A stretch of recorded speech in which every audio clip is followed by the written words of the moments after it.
The dust motes dance in the sliver of light that dares to pierce your drawn blinds. A slow, indifferent ballet. You watch them, day after day, a silent observer in a world you chose to abandon. Your existence here is a quiet hum, a deliberate erasure. The scent of old paper and lukewarm tea clings to the air, a familiar shroud. Each morning, the same ritual, the precise pour of hot water, the measured steps across the worn floorboards of your small, forgotten dwelling. You are Grant, and this solitude is both your penance and your fragile peace. The city, a distant murmur, rarely intrudes. Its clamor, its ceaseless demands, they once defined you. Now only the occasional siren wails, a fleeting ghost in the periphery of your carefully constructed silence. The past, a jagged shard, rests perpetually beneath your skin, a constant ache you've learned to live with. It whispers of brilliant minds broken, of lives unraveled, of a reputation shredded by a single catastrophic misjudgment. The very air you breathe feels thin with the weight of it, the ghost of a career that once soared, now grounded in ignominy. Today, however, a new sound dares to pierce the quiet, the low thrum of the ancient television in the corner, a concession to the faint hope of connection, mostly used for the weather. But the voice that spills from its dusty speakers is not the usual monotone of meteorology. It is urgent, breathless, a sudden crack in the veneer of your calm. Breaking news. The anchor's voice cuts through the ambient hum, sharp as glass. A daring art heist has stunned the city, described by authorities as audacious and unprecedented. Early reports indicate the target was the highly secure collection housed within an offshore law office with shred bins and locked safes, known for its impenetrable security protocols. You pause, your hand hovering over a dog-eared volume on criminal psychology, a relic from another life. Such places were fortresses, designed to guard secrets far more valuable than mere canvases. To breach one, to extract treasures from its depths, spoke of a meticulously planned operation, a mind of formidable cunning. The thought, a flicker of professional curiosity, stirs something dormant within you. A puzzle, a challenge, that life is over. The anchor continues. Witnesses describe a scene of almost surgical precision. No forced entry. No alarms. Impossible. These weren't smash and grab amateurs. This was the work of a phantom, a ghost in the machine. A familiar thrill, sharp and unwelcome, prickles at the edges of your awareness. You rise, drawn to the screen, the grainy images of empty pedestals and pristine walls filling the small space. The city, it seems, has found a way to reach you after all.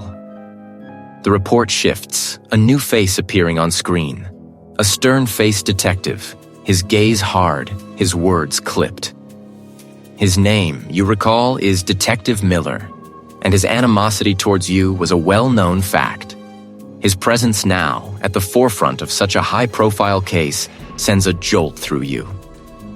"We have identified a prime suspect," Miller states, his voice devoid of inflection, laden with an unmistakable undercurrent of satisfaction.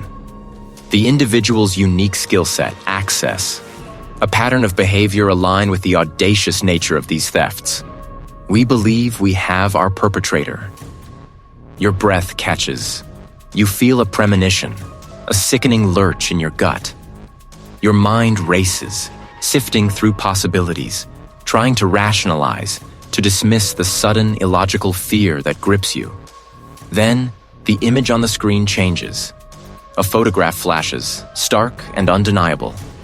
A young woman, her hair pulled back, a smudge of charcoal on her cheek, her eyes bright with an intensity you know intimately. Her hands, long and slender, are poised over a canvas, a delicate brush held with practiced grace. The anchor's voice drops, a dramatic pause preceding the pronouncement that shatters your solitude completely. Police have named Elara Hayes, a renowned art restorer, as the primary person of interest in the unprecedented citywide art heists. The name hangs in the air, a cruel echo. Elara Hayes. Your daughter. Your estranged daughter. Elara, whose hands you remember guiding through her first charcoal sketch, whose passion for art burned with an almost dangerous fervor. The television's incessant drone fades into a distant buzz. You stare at her face on the screen, a beautiful, determined face, now framed by the grim accusation of a city. The past, that jagged shard, twists violently within you, but now it carries a new, sharper pain. This isn't about your disgrace anymore. This is about her freedom. This is about your daughter, caught in a web you instinctively know is far more intricate than any simple theft. The quiet hum of your reclusive life has been annihilated, replaced by the deafening roar of an urgent, terrifying truth. You are no longer merely Grant, the disgraced recluse. You are a father, and your daughter is in peril. The world, it seems, demands your return. The name, a fragile shard, pierces the quiet sanctuary you've built around yourself. Elara Hayes. It splinters the carefully constructed piece, leaving jagged edges of memory and regret. Your daughter, the girl whose laughter once echoed in these very rooms, now a distant, painful melody. Years have worn the path between you thin, a forgotten trail choked with silence and unspoken words. Now a different kind of silence descends, heavy with the weight of accusation. You cannot let this stand. The instinct, dormant for so long, ignites with a fierce, protective heat. The world you abandoned, the intricate dance of motive and deception, calls you back. You move, a marionette suddenly reanimated, each step a deliberate defiance against the inertia of your exile. The city outside your window, a blurred canvas of rain-slicked asphalt and neon glow, awaits your re-entry. The journey to the precinct feels less like travel and more like a descent into a forgotten underworld. Each block passed is a layer peeled back from your self-imposed hermitage, exposing raw nerves to the biting wind of public scrutiny. Fluorescent lights cast a sickly pallor on the faces of those who navigate its labyrinthine corridors. You spot him easily, even before his gaze lands on yours. The detective, a man carved from granite and resentment, his frame a familiar silhouette against the frosted glass of an interrogation room. Harding. His name, a bitter taste on your tongue, carries the residue of a shared, ruinous past. Well, if it isn't the prodigal. Consultant. Harding's voice, a gravelly rasp, slices through the ambient noise. He doesn't bother with a handshake, merely crosses his arms, his eyes, flint chips embedded in a weathered face, holding a glacial contempt. Thought you'd sworn off the living, Grant. What brings you slumming it with us mortals? Elara, you state, your voice surprisingly steady, a calm surface above a churning current. I hear she's implicated. Harding offers a mirthless chuckle, a sound that grates. Implicated? That's a gentle word. She's our prime. Caught red-handed almost. Or rather, the evidence points to her, glaring like a spotlight on a stage. He leans against the doorframe, a predator surveying his prey. Funny how things come full circle, isn't it? Another haze, another messy situation. The sting of his words, a deliberate jab, pricks at old wounds. What are the details? You press, ignoring the barb, focusing your gaze, a laser-like intensity that once unnerved criminals and colleagues alike. Tell me about the heists. Everything. Harding's lip curls. Still think you're the only one who can put the pieces together, Grant? Some things don't need a psychological deep dive. This is straightforward theft. High-end, yes, but simple. He gestures dismissively with a hand that seems too large for its task. 3 targets so far. The Midnight Sapphire from the Sterling Gallery. The Caravaggio sketch from the Beaumont collection. All gone. Clean as a whistle. Clean. You seize on the word, your mind already sifting, analyzing. No forced entry, no alarms triggered. These are high-security installations. Exactly. Harding sneers, a perverse pride in his voice. Ghost-like. Doors locked, windows sealed, motion sensors silent. Like the art simply evaporated. The only thing we have is a sliver of DNA at the Beaumont site, on a discarded glove. And guess whose it matches? Your little art restorer. Convenient, isn't it? An expert in handling priceless artifacts with a motive as old as time greed. Greed doesn't explain how someone bypasses multiple layers of state-of-the-art security without a trace. You counter the gears of your intellect grinding, already forming hypotheses. An art restorer, even a talented one, doesn't have the technical expertise for that kind of operation. This isn't about brute force. This is surgical, precise. Harding shrugs, feigning indifference. Maybe he had help. Maybe she's smarter than you gave her credit for. Or maybe he pauses, letting the insinuation hang heavy. She's just another brilliant mind gone rogue, like some others I could mention. His eyes bore into you, a challenge issued. The hostility is a palpable force, a wall erected between you and any official cooperation. He wants you out, wants Elara to be guilty. A Caravaggio sketch, a sapphire, a jade statue, seemingly disparate, yet perhaps linked by an unseen thread. You hold his gaze, refusing to flinch. I'll need access to the crime scene reports, forensics, everything you have. Harding lets out a sharp laugh. You're not officially involved, Grant. You're nothing, a ghost. Your daughter's case is ours, and we have it handled. The dismissal is clear, absolute. But the determination, now a solid core within you, will not be deterred. If they won't give you the official channels, you will forge your own. The detective's words about Elara's expertise, the impossible nature of the thefts, they coalesce into a single stark realization. This isn't about simple theft. This is about a mind, a sophisticated design. Your first independent thread, a wisp of an idea, begins to form. Harding mentioned greed and the high value of the stolen pieces. Where does such value often hide its paper trail? Offshore. Where do such transactions get laundered, their origins obscured? You need to understand the true value, the ownership, the hidden connections of these stolen masterpieces. And that means going where the money disappears, where perhaps the first true clue to Elara's innocence. The architect of her framing might lie buried. The game, it seems, has begun. The air within the visitation room is stale, thick with the scent of disinfectant and unspoken anxieties. Fluorescent lights hum above, casting a stark, unforgiving glow on the scuffed table between you. A pane of reinforced glass separates you from her. A cruel barrier that magnifies the distance already carved by years of silence and recent accusations. You see her, Elara, your daughter, and a sharp ache, familiar yet always new, twists in your chest. Her face, usually animated with the passion of her craft, is now a canvas of weariness.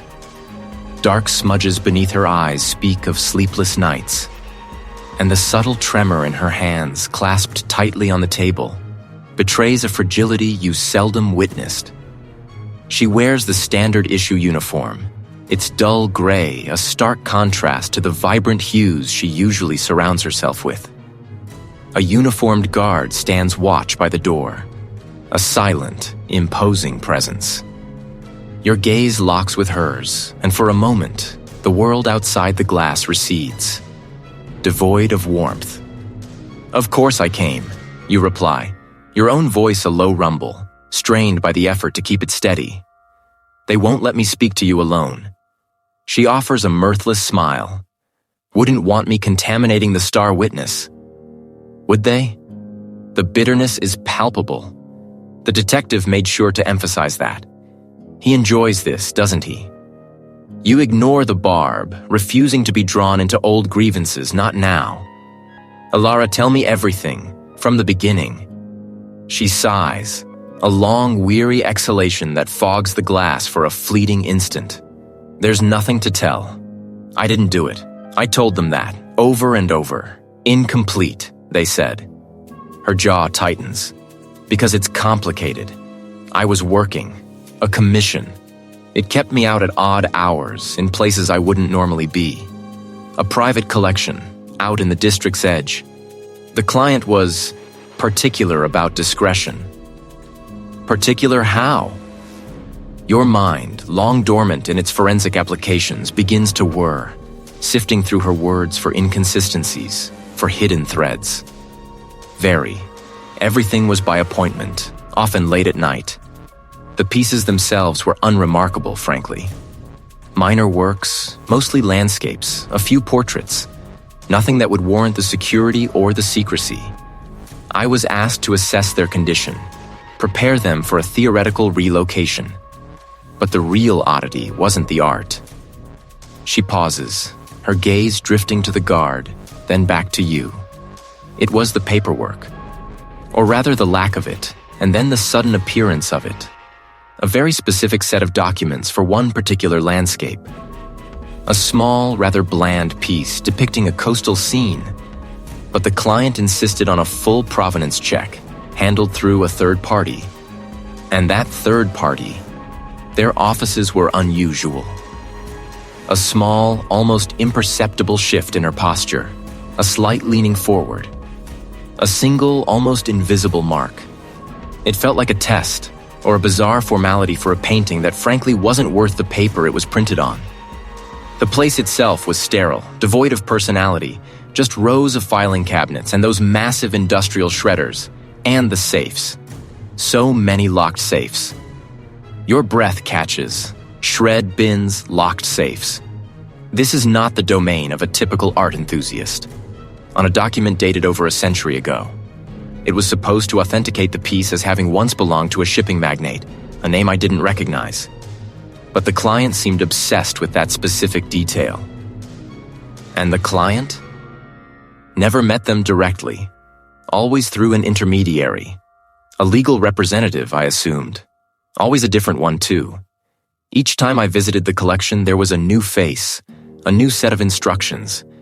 They were meticulous, almost obsessively so about the most insignificant details, yet strangely vague about the overall objective.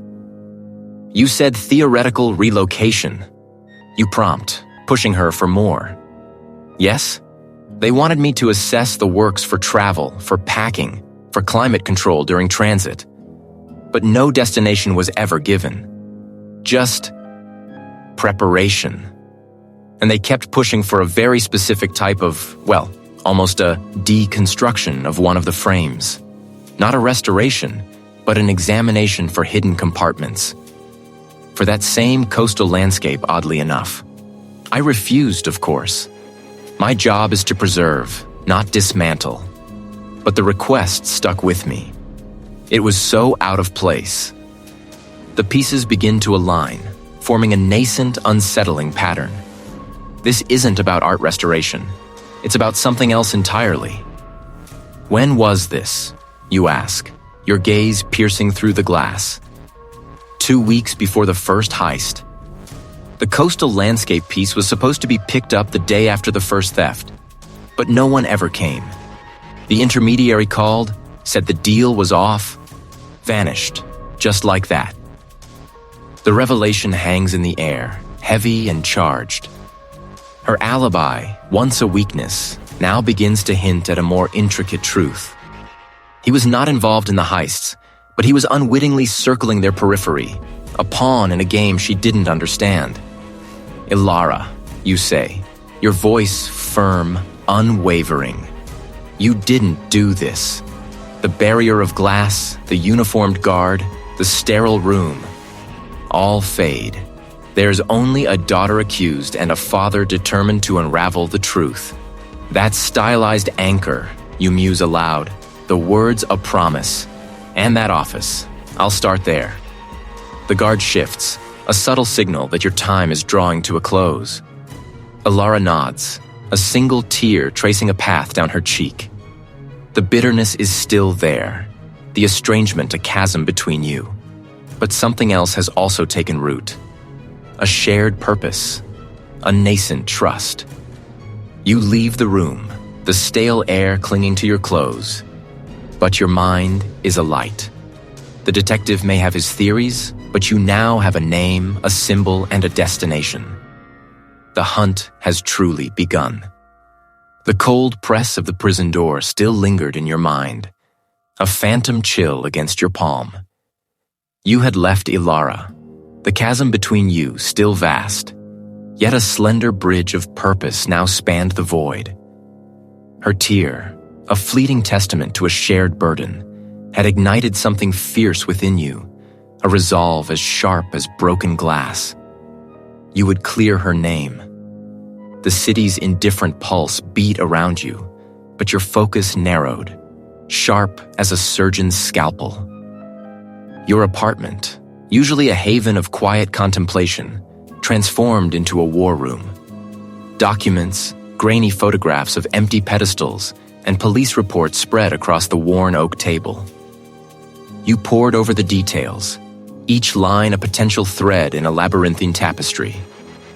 The detective's official reports, meticulously compiled yet frustratingly superficial, spoke of forced entries and sophisticated alarms bypassed, a narrative of brute technological force. But you saw beyond the surface, beyond the obvious mechanics. You focused first on the method of entry. Each heist, audacious in its precision, left behind an almost sterile scene. No forced locks, no shattered glass, no clumsy pry marks. It wasn't a bypass, it was an erasure.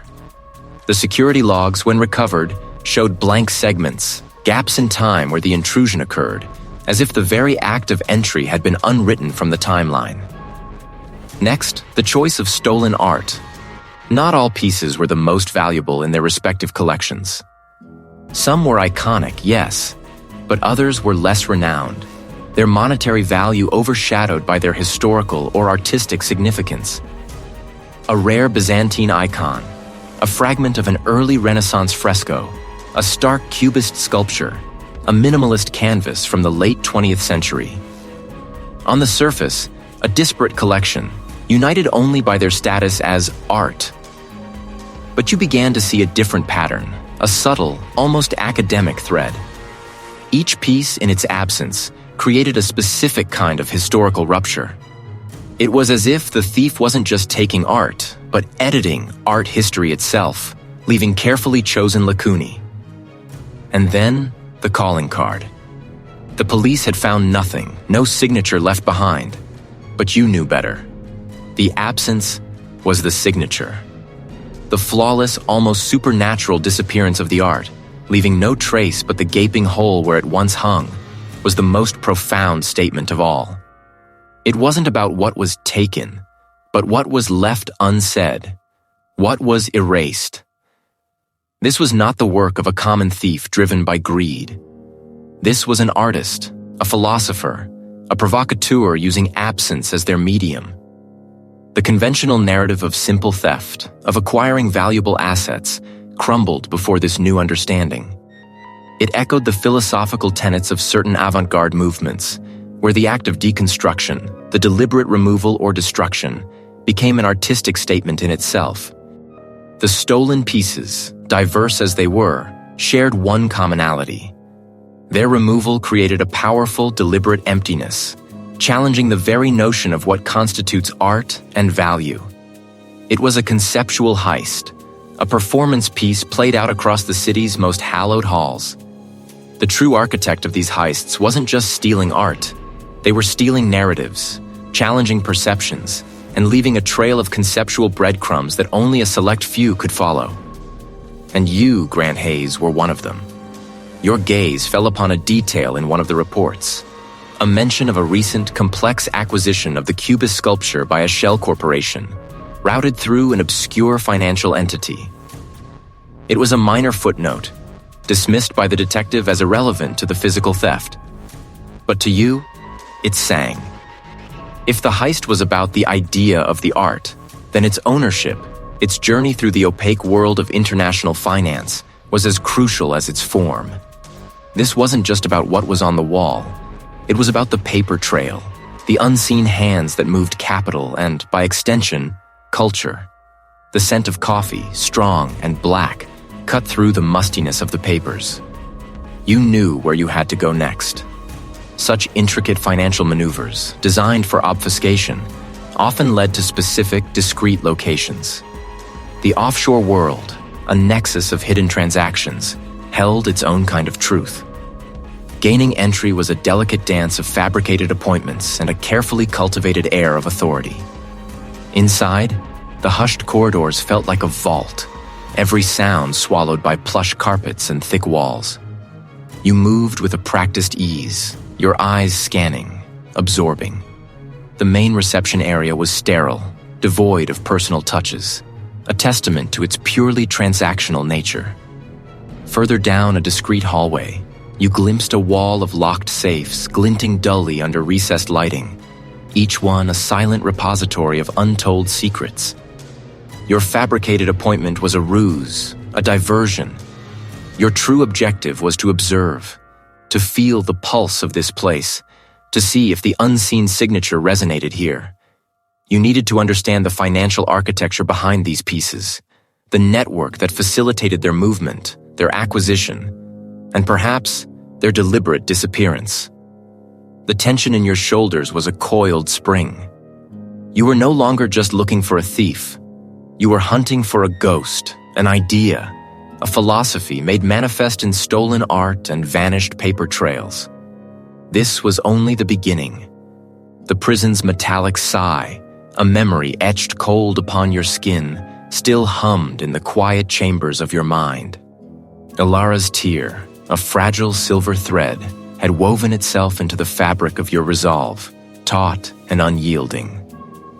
The chasm between you remained, a desolate canyon, yet a nascent bridge of purpose now spanned its depths, urging you forward. The city, a sprawling beast of concrete and glass, barely stirred from its slumber when the news broke. A new heist, more audacious, more impossible than the last, had unfurled its dark wings across the morning headlines. Not a gallery this time, nor a private collection, but the heavily fortified vault beneath the city's central bank, a bastion thought impregnable. You stood before the flickering news report, the muted drone of the commentator's voice a distant echo. This wasn't about the art, not truly. It was about the statement, a precise, calculated taunt. The mastermind was speaking directly to you, using the language of impossible access, a dialect you understood all too well. The flaw, subtle and theoretical, you had pinpointed. Now someone had exploited it, a silent, deadly nod to your past. Later, amidst the sterile chaos of the bank's security room, the detective's presence was a familiar, grating dissonance. His face, a roadmap of suspicion, hardened further as his eyes met yours. Grant Hayes, he stated, the name a pronouncement of guilt rather than recognition. You have a knack for appearing where you're least wanted, and where trouble finds its deepest roots. He gestured towards the blank space on a monitor, where the plaque's image should have been. They took a bronze plate. A symbolic gesture, perhaps? Or a further taunt from your daughter flaunting her audacity? You ignored the barb, your focus razor sharp. No forced entry, no alarms triggered, you observed. Your voice calm, detached. The security protocols, specifically the biometric scanners on the inner vault, were bypassed, not disabled. Convenient, isn't it? How her skill set keeps expanding to fit the crime. He turned to a younger colleague, his tone laced with venom. More evidence, more proof. The prosecutor will have a field day with this escalation. Your stomach clenched. This was the trap, the tightening noose. The mastermind was not only aware of your involvement, but was actively using Elara as a pawn to draw you deeper, to make you desperate. Your path led you through the city's underbelly, past the glittering facades of legitimate businesses to their less scrupulous extensions. The digital ghost had left a faint, almost imperceptible echo. A shell corporation established years ago, dormant until now, its recent activity a flurry of untraceable transactions. The building loomed, a monolith of smoked glass and steel, guarded by an air of impenetrable discretion. You knew you couldn't simply walk in. So, you watched. From the rain-slicked pavement across the street, you observed the rhythmic procession of anonymous figures, briefcases clutched tight, faces devoid of expression. The shred bins, visible through a narrow window, were overflowing, a constant hunger for paper. The locked safes, you imagined, held secrets far more substantial. A brief window presented itself. A delivery truck, its rear door momentarily ajar, an opportunity. You moved with a practiced fluidity, a ghost of your former self, slipping past the distracted driver. Inside, the scent of stale coffee and expensive paper filled the air. You found the archives, a labyrinth of metal cabinets. The Shell Corporation's files you knew would be meticulously scrubbed. Your fingers danced over the labels, a quiet rustle of paper your only companion. You found it. Not a file, but a discarded memo tucked carelessly beneath a stack of old invoices in a wastebasket near one of the shred bins. It was a single sheet, bearing only a symbol, a stylized serpent devouring its own tail, the Ouroboros, a symbol of cyclicality, of endless return. And beneath it, a date from years ago, coinciding precisely with the bank vault's original design and your subsequent analysis. Your breath hitched. This was more than a clue. It was a signature, a personal message. The mastermind wasn't just aware. They were watching you, anticipating your every move, playing a game only you truly understood. As you slipped out, the rain now a relentless drumming against the pavement, a sleek black sedan idled across the street. Its windows were tinted, opaque. You were being followed. The call came as you unlocked your apartment door, the rain dripping from your coat onto the polished wood. It was Elara's legal counsel, their voice strained, grave. Grant, they've denied her bail, citing the escalation of the crimes and new compelling evidence linking her to the bank heist. The game was no longer theoretical. It was personal. And the stakes had just become insurmountably high. The detective's words, sharp as shards of glass, still pricked at the edges of your mind. Master hacker. The accusation hung in the stale air of your memory. A cruel mockery of Elara's meticulous craft. You saw her hands, not on a keyboard, but coaxing life back into a faded canvas, her touch a whisper against ancient pigment. Yet the evidence mounted, a relentless tide against her innocence. You felt the city's pulse thrum a discordant rhythm, a silent accusation in every passing face. Your determination, a brittle shield, hardened. The path forward, though veiled, began to coalesce from the fragmented whispers of the heists. The sheer audacity, the impossible precision. These were not the impulsive acts of a lone operator. You recalled the subtle stylistic thread weaving through the stolen pieces, an almost imperceptible kinship beyond mere monetary value. Your fingers traced the faint lines on a printout, a financial ledger you'd meticulously recreated from fragments found in the last crime scene's digital footprint. A series of untraceable transactions, a labyrinth of shell corporations, all converged, like tributaries to a hidden river, at a single unassuming address. The building loomed, a monolith of opaque power. Inside, the air was sterile, hushed, thick with the unspoken weight of secrets. Your request was simple, carefully fabricated. A query about a long-dormant estate, a name plucked from an old, unrelated file. It granted you access, however fleeting, to the firm's public records room, a vast archive of bound documents and humming servers. The clerk, a young man with eyes too weary for his years, pointed you towards a row of towering shelves. "Everything's indexed, of course," he murmured, his voice as dry as parchment. "But some older files, they take time. Time was a luxury you couldn't afford." Your gaze swept over the meticulously ordered binders, a superficial calm belying the frantic churn within you. The escalation the detective spoke of, the widening scope of Elara's alleged capabilities. It pointed not to her individual growth, but to a vast unseen hand guiding the narrative. You needed to find that hand. It was not in the pristine records that your first true thread emerged, but in the detritus of efficiency. It was an image you had glimpsed before in an obscure art history text Elara had once shown you, discussing a forgotten period of alchemical art. Your heart gave a sharp, involuntary lurch. This was no ordinary legal document. The clerk, engrossed in his screen, remained oblivious. The symbol gnawed at you. It was too specific, too deliberately archaic to be random. It spoke of a hidden language, a secret lexicon. You knew only one soul who might decipher such a relic, a man whose mind was a vast, chaotic library of forgotten lore.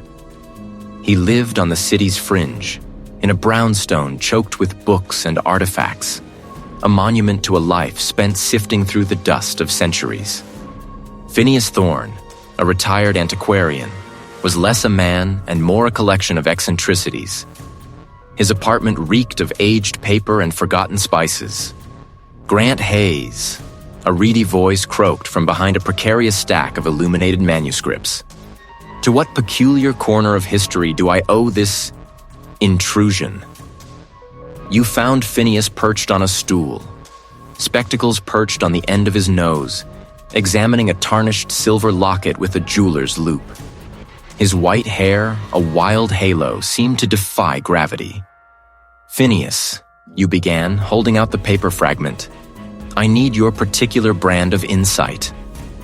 He took the fragment, turning it over with skeletal fingers. His eyes, magnified by the thick lenses, narrowed as he studied the symbol. A low hum emanated from his throat, a sound like a distant, forgotten melody. "Ah," he breathed, the single syllable pregnant with meaning. The serpent and the chalice. A curious emblem to find adrift in a modern law office, wouldn't you say? He peered at you over his spectacles. "It's not for public consumption, this." "What is it?" you urged, leaning forward, the tension a coil tightening in your gut. "A society, my dear Grant. Or rather, a cult masquerading as a society," Phineas mused, his gaze drifting to a shelf laden with ancient maps. "They call themselves the Custodes Eterna, the Eternal Guardians, a rather bombastic title for a group of art enthusiasts with a penchant for acquisition." "Acquisition how?" "Through means most foul historically," Phineas chuckled, a dry, rattling sound. "They believe themselves the true preservers of cultural heritage. That art to them isn't about public display or democratic access. The specific, almost ideological curation of the stolen art. The impossible heists, suggesting a level of planning and resources far beyond a common thief." "Precisely," Phineas affirmed, tapping the symbol. "They don't steal for mere profit, not primarily. They steal to safeguard what they deem worthy, often relocating it to private, hidden collections, or manipulating its market to control its narrative. They've been quiet for decades, a whisper in the shadows. But this suggests a resurgence." The detective's accusations suddenly felt insignificant against the true scale of the threat. This wasn't about a few stolen paintings. This was about power, control, and a twisted ideology that saw the world's treasures as its own to command. The conspiracy had just deepened, its roots plunging far beyond simple theft, into a realm where history itself was a weapon. Your breath, a silent plume in the cool, conditioned air, is the only evidence of your presence. The click of your worn shoes on polished marble echoes faintly, a rhythm against the distant, incessant whisper of industrial shredders devouring secrets. This clandestine entry, orchestrated through a forgotten channel, feels like stepping back into a skin you'd shed long ago, the one that thrived in the shadows, dissecting the unseen. The air here is thin, tasting of ozone and old paper. Your gaze sweeps across the polished surfaces, seeking an anomaly, a misplaced folder, a telltale dust mot. Elara's face, etched with fear and confusion, flashes in your mind, sharpening your focus, honing your intent. You find the target office, a corner suite with a frosted glass door. The lock yields with a soft, almost imperceptible click under your practiced touch. Inside, the space is minimalist, designed for efficiency, devoid of personal touches. A large empty desk dominates the room, flanked by floor-to-ceiling shelves housing legal tomes and bound documents. In one corner, a gleaming, industrial-grade shred bin stands sentinel, its maw already half full of pale strips. Your fingers trace the spines of the books, searching for a pattern, a hidden compartment, anything out of place. This isn't just a random raid. You're hunting for echoes, for a signature that resonates with the past. The art heists, while audacious, felt too precise, too personal in their execution, hinting at a mind that understood the value of more than just the canvas. On the desk, a single leather-bound ledger lies open. Its pages are filled with meticulous, almost calligraphic script, a registry of shell corporations, offshore accounts, and numbered transactions. You seek not a direct link to the stolen art, but to the means of its manipulation, the infrastructure that would allow such a grand scheme to unfold. A name leaps from the page, not a direct participant in the heists, but a key player in a network of holdings. The Cerberus Group. The name itself, a mythological guardian of the underworld, prickles at the back of your neck. It's familiar, not from the current case, but from the periphery of another long-buried investigation. The one that had cost you everything. You dismiss it as a phantom limb, a trick of a tired mind. But then, tucked beneath a stack of innocuous invoices near the shred bin, you discover a single embossed letterhead. It's a faded, almost forgotten logo. A stylized labyrinth, a minotaur's head at its center. The same symbol. The very emblem of the organization you had suspected, but could never prove, was involved in the Ariadne incident. Your breath hitches. Your hands, usually so steady, tremble slightly as you lift the old letterhead. The paper is brittle, yellowed at the edges. Beneath the labyrinth symbol, a name is printed in stark, unyielding black. Elias Thorne. Elias Thorne. The name hits you like a physical blow, stealing the air from your lungs. Not a ghost, but a specter you had believed long since banished. His disappearance had been the final damning piece of the puzzle that broke your career, leaving you to carry the weight of an unsolved crime and a ruined reputation. Your fingers clench around the letterhead, crumpling the brittle paper. The specific, painful detail from that old case surges back, vivid and raw. The Ariadne incident hadn't just been a failure of justice. It had been a personal humiliation, orchestrated by Thorne. He had not only evaded capture, but had meticulously framed a low-level operative, a young, ambitious researcher named Marcus, for the entire debacle. You had seen the manipulation, the calculated cruelty, but you had been powerless to stop it, blinded by your own confidence, then shackled by the system. Now, that same signature, that same twisted methodology, appears before you. The art heists are not just about acquisition. They are about disruption, about demonstrating power through an impossible ballet of theft, much like Thorne had done with the Ariadne incident, using it as a grand public display of his untouchable influence. He is not merely stealing. He is orchestrating a performance, a macabre echo of your past failure. This isn't just about clearing Elara's name anymore. This is about a personal vendetta, a carefully constructed game designed specifically for you. The mastermind isn't just someone connected to your past. He is the ghost, returned to haunt you, to finish what he started. Elara is not just implicated. He is a pawn, a deliberate, cruel choice, designed to inflict maximum pain upon you, mirroring Marcus's fate. The low hum of the shredders suddenly sounds menacing, a mechanical gnawing at the fabric of truth. The tension in the room thickens, pressing in on you as the full, terrifying scope of Thorne's return dawns. He isn't just stealing art. He is stealing your peace. One meticulously planned heist at a time. And Elara, your daughter, stands directly in his path. The game has just become deadly. Each step is a calculated risk, a breath held in the cool, conditioned air. The hum of unseen servers is a low thrum beneath the floor, a constant reminder of the data hidden, encrypted, waiting to be unearthed. A glint catches your eye, a faint scratch near the lock of one, not a random scuff, but a deliberate mark, almost a signature.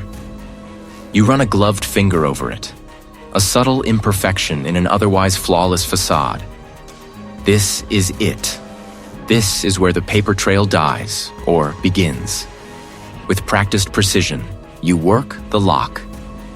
The heavy door swings inward, revealing not stacks of cash, but a meticulously organized collection of physical files, bound in muted gray and deep crimson. One name, however, stands out like a discordant note in a symphony of anonymity. A signature, bold and familiar, on a transfer document for a significant sum.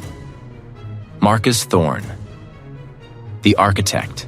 The ghost from your past. You have him. You know his game. A surge of relief, sharp and potent, washes over you, quickly followed by the icy grip of adrenaline. You slip the critical document into your inner jacket pocket, the paper a crisp reassurance against your chest. The next step is clear. You need to verify this, to connect the final dots, and there's only one person you can trust with this raw, unverified lead. The old police contact, the one who always saw beyond the official lines, the one who believed in your methods even when others scoffed. The contact answers on the second ring, his voice gravelly with sleep. Grant? It connects everything. Thorne. A pause stretches, thin and taut.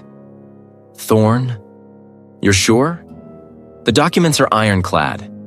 Shell companies, a holding trust, his signature. It's all here. I need to meet, now, somewhere discreet. All right, the contact says, a sigh escaping his lips. There's an abandoned factory down by the old docks. You know the one, near the derelict crane. Give me 45 minutes. Don't tell anyone else. The old factory. It feels right. A place for secrets. You agree, the phone call ending with a click that echoes in the quiet of your vehicle. The drive to the docks is a blur of anticipation and a gnawing unease you can't quite shake. The air grows heavy with the scent of salt and decay. You pull up to the abandoned factory, its skeletal frame silhouetted against the morning sky. You step out, the gravel crunching under your feet, and walk towards the gaping maw of the main entrance. Hello? You call out, your voice swallowed by the cavernous space. No answer. A prickle of alarm runs down your spine. You move further inside, your eyes scanning the dilapidated machinery, the dust-laden floors. This isn't right. The air smells of ozone, not just decay. You shield your eyes, disoriented. Not one, but several. Some lines aren't meant to be crossed. Betrayal. It slices through the fragile trust you'd carefully rebuilt, tearing open old wounds. This isn't a meeting, it's an ambush, a trap. Thorne's reach is longer, his network deeper than you ever imagined. He anticipated your move, your desperate need for a confidant. The old contact, a man you considered a friend, a beacon of integrity, was merely another pawn. You instinctively duck, the blow whistling past your ear. You spin, adrenaline surging, memories of past training kicking in. You're outnumbered, but you're not helpless. The factory floor is a maze of obstacles, rusted girders, broken crates, piles of debris. You use the environment, dodging, weaving, a desperate dance with danger. A second figure closes in, swinging a pipe. You parry with an old, discarded wrench you snatch from the floor, the clang echoing like a death knell. You see an opening, a narrow gap between two colossal silent presses. You sprint, the document heavy against your chest, the faces of your daughter, Elara, and the man who orchestrated her framing flashing through your mind. Gunshots erupt, echoing deafeningly within the factory walls. Splinters fly from a wooden beam just beside your head. This isn't about Elara's freedom anymore. It's about your survival. You scramble through the gap, ignoring the sharp edges of twisted metal that tear at your clothing, leaving a searing trail on your skin. You burst out the back, into the crisp morning air, gasping. The factory looms behind you, a monument to your shattered trust. You don't look back. You run, the gravel tearing at your worn shoes, the sound of pursuit fading but not disappearing. Your chest heaves, not just from the exertion, but from the crushing weight of isolation. Utterly, terribly alone. The betrayal stings more than any physical blow.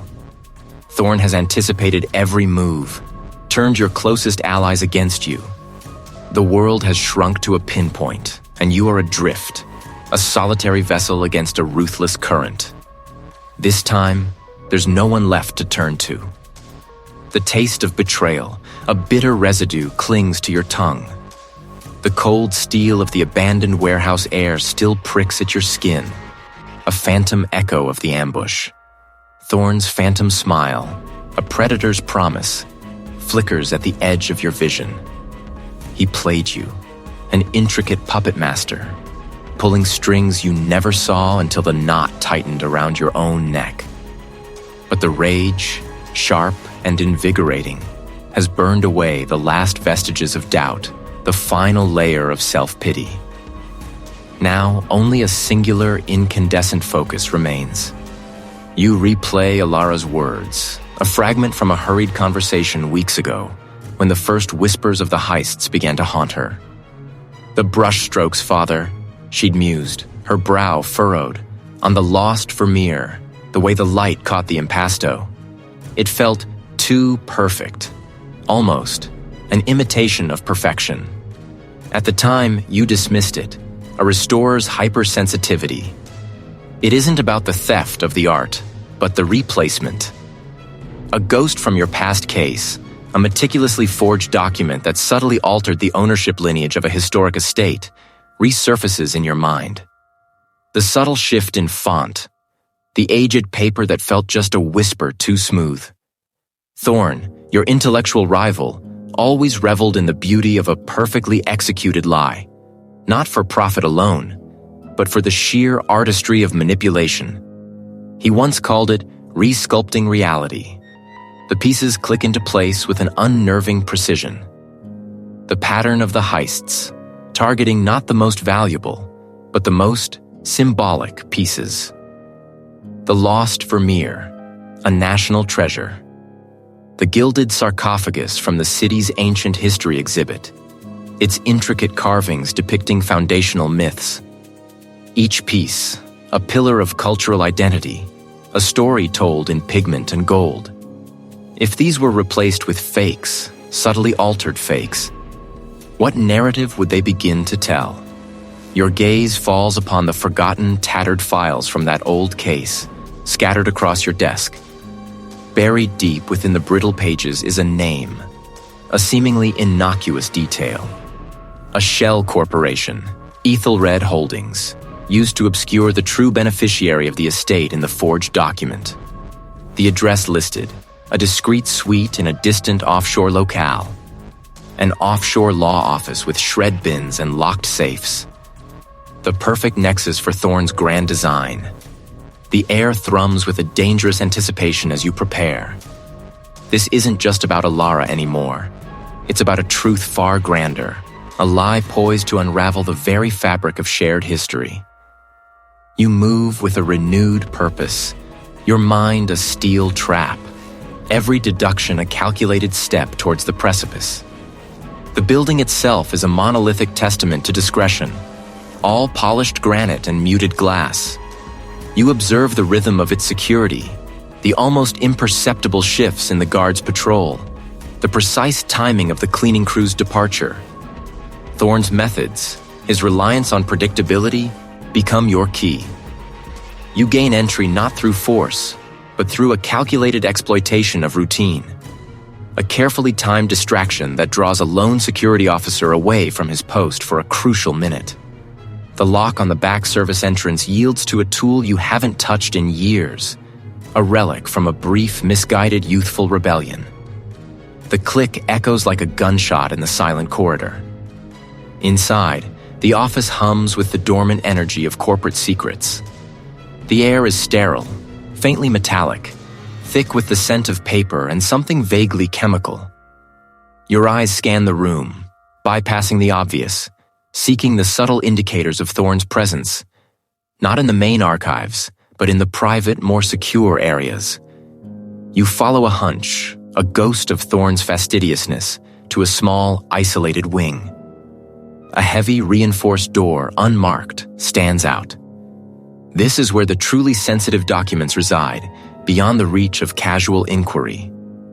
You work quickly, your fingers dancing over the combination lock, remembering the idiosyncratic sequence Thorn favored for personal safes, a twisted series of dates from his obscure academic publications, a narcissistic signature.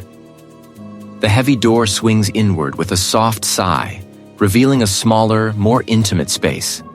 Here, the shred bins are overflowing, a testament to recent frantic activity. But what you seek isn't in the bins. It's in the locked safes that line one wall, their steel faces gleaming under the dim light. You enter a new sequence, not academic dates, but the numerical representation of a Latin phrase Thorn often quoted, about the malleability of truth. The tumblers click, not for buildings, but for paintings.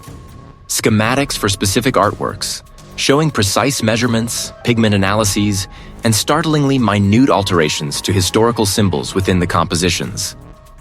But the most damning evidence is a series of internal memos, unsigned but bearing Thorn's distinctive rhetorical flourishes. They outline Project Chimera, a long-term initiative to replace key cultural artifacts in major collections with enhanced simulacra. The goal: to subtly reshape the collective consciousness, to rectify historical inaccuracies, and guide future ideological alignment through a subliminal artistic narrative. The heists were merely the opening act, the final horrifying revelation. The originals are not held for ransom. They are to be systematically destroyed, erased from existence, leaving only Thorn's manufactured reality. The air leaves your lungs in a ragged gasp. Thorn. His ambition knows no bounds. He intends to rewrite history itself, using art as his insidious pen. The city, your daughter, the entire cultural landscape all pawns in his grand, terrifying game. The confrontation is no longer merely inevitable. It is an absolute necessity. The name, etched in cold corporate script, stares back at you from the frosted glass. Viridian Legal Solutions. The air here, even before you step inside, feels thin, brittle, like ancient parchment ready to crumble. Your mind, a whirlwind of fragmented insights, has finally coalesced around this address. The symbolic heists, not for their beauty, but for what they represented. The very foundations of ownership, heritage, and truth now make chilling sense. They were not the endgame, but a grand, theatrical distraction, clearing the stage for the true act, unfolding within these very walls. No one greets you. You navigate the labyrinthine corridors, guided by an instinct honed by years of deciphering the subtle language of deceit. Each turn brings a faint metallic tang to the air, a scent of ozone and something burnt like singed paper. Then you hear it, a low, guttural cry, quickly stifled. Elara, your heart, a frantic drum against your ribs, propels you forward. You burst into a vast, opulent office, a room where power solidifies into mahogany and leather. And there he is, your daughter, struggling against the grip of a burly enforcer, her face a mask of fear and defiance. Across the room, bathed in the cool glow of a high-resolution monitor, stands the architect of this elaborate deception. You arrive just in time for the grand finale. Your gaze sweeps the room. On the adversary's desk, a sleek humming device, its screen displaying a complex web of financial transfers, lines of credit shifting, assets reallocated. The final devastating act is not the theft of art, but the theft of legacy, of national identity, laundered through shell corporations and obscured by the very historical pieces that were so meticulously stolen. The Vermeer, the sarcophagus, they were not just art. They were anchors, proving the historical validity of fraudulent claims, lending an air of legitimacy to a colossal financial reappropriation. The lost Vermeer, once a symbol of national pride, was to become the collateral for a massive illegal bond issue. Its provenance now legally cleared by the very act of its recovery. The sarcophagus, with its foundational carvings, was the key to validating ancient land deeds, now quietly transferred to unseen hands. You understand now, don't you? The adversary asks, a cruel amusement dancing in their eyes. The art was merely the overture. The true masterpiece is the rewriting of history, the acquisition of power through the quiet manipulation of capital. And your daughter, a nod towards Elara, who strains against her captor, was to be the perfect fall girl. Her expertise, her access. So convenient. No, you assert, your voice a low, steady current in the tense air. Convenient, yes, but also a flaw. You underestimated her integrity and mine. The pattern, the symbolism. It was too loud, too much like you.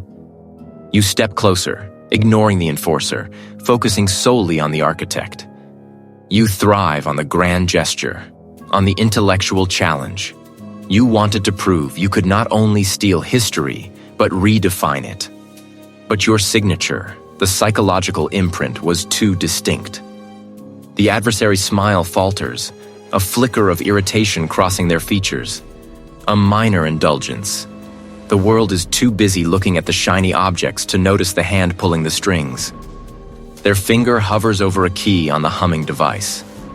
In precisely 3 minutes, these transfers will be irreversible. Millions, Grant. Not just money, but influence, control. And your daughter will be left holding the brush, a master forger in the eyes of the law. You glance at the shred bins in the corner, overflowing with what looks like ancient documents, their edges ragged. Irrefutable proof, now confetti. The locked safes, standing sentinel, hold the physical records, but without the digital keys, they are mere tombs. You speak of masterpieces, you retort, a dangerous calm settling over you. But a true artist knows when to stop. You've overplayed your hand. You handled the real piece, didn't you? A final sentimental touch. A physical connection to your triumph. The adversary's eyes narrow, a spark of genuine anger replacing the amusement. A trivial detail. Trivial. Or telling. You press on, your gaze unwavering. You were so desperate to touch the very fabric of the past you were destroying, you left a trace. A psychological need to be connected to the grand narrative you were dismantling.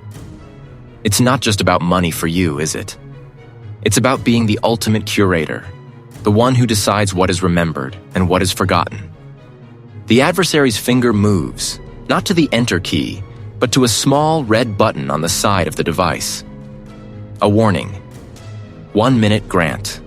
This entire network of shell companies, these assets, they become untraceable. And then, the only thing left will be Elara's fingerprints on the recovered art, her name on the forged documents. Elara lets out a desperate cry, struggling harder. Father, the problem with such complex systems, you continue, your voice gaining a quiet authority, is their reliance on meticulous timing.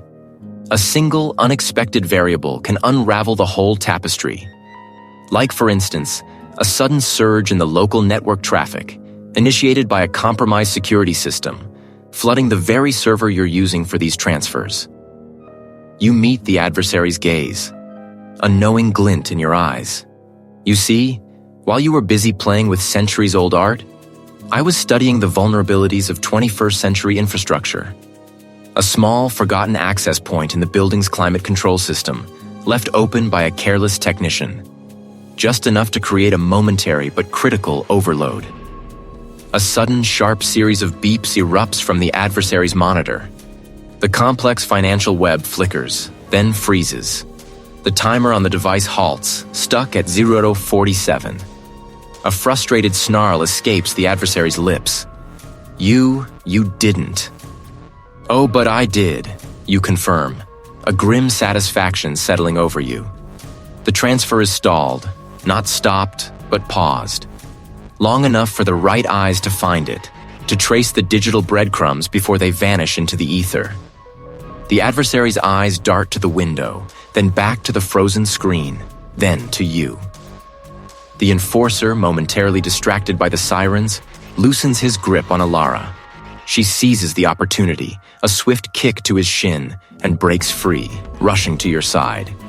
You thought you were erasing history, you say, your arm around Elara, drawing her close. But you only paused it.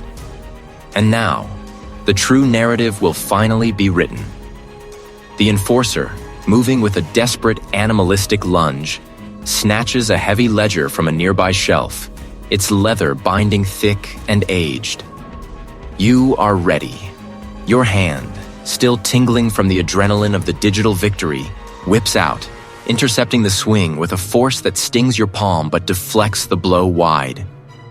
The ledger clatters against the wall. Before the enforcer can recover, a cacophony of heavy boots pounds down the corridor, growing louder, closer. The door bursts open, revealing the stern face of the detective, flanked by uniformed officers, weapons drawn.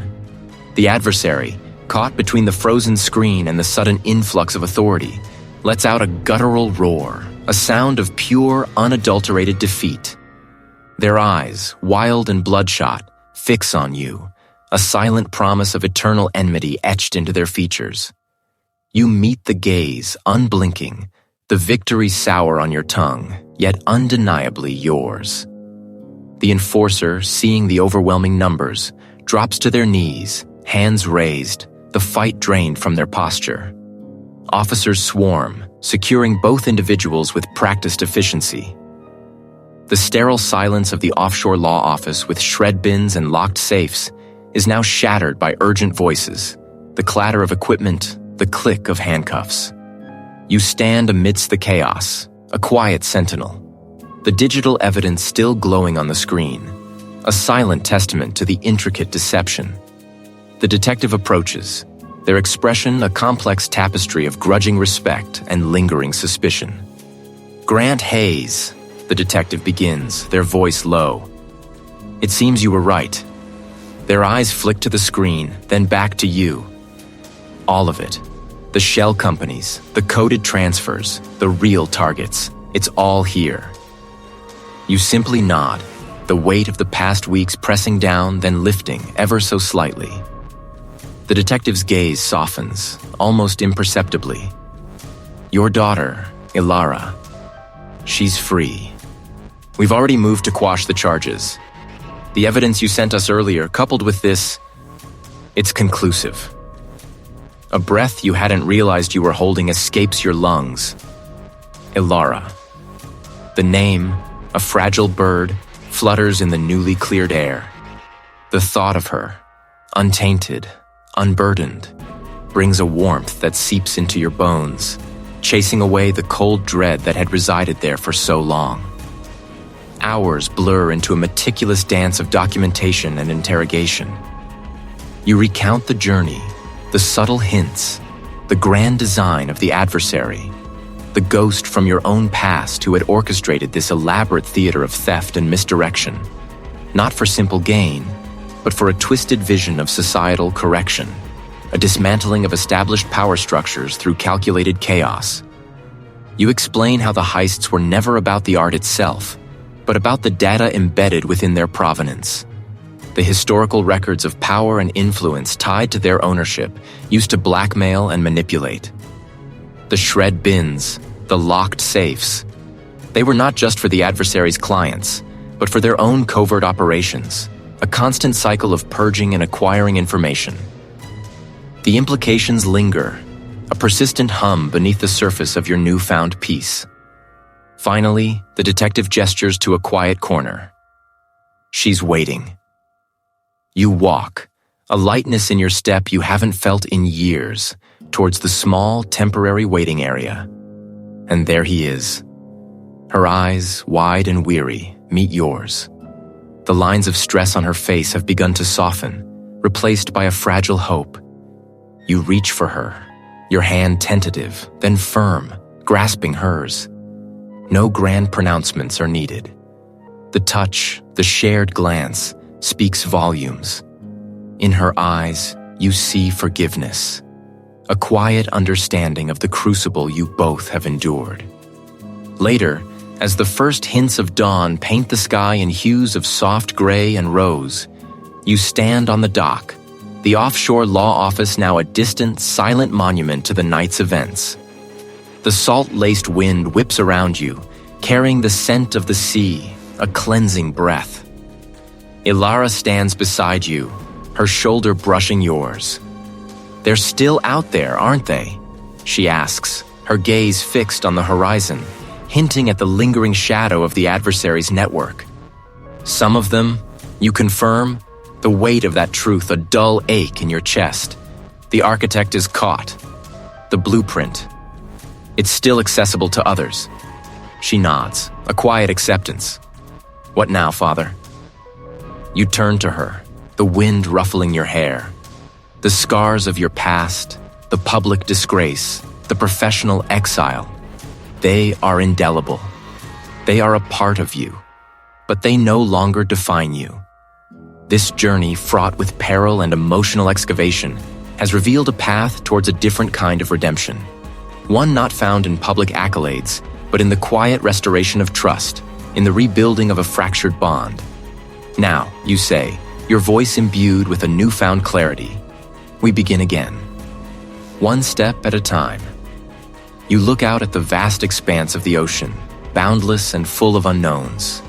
The future is not a clean slate, but a canvas awaiting new strokes, guided by wisdom born of fire.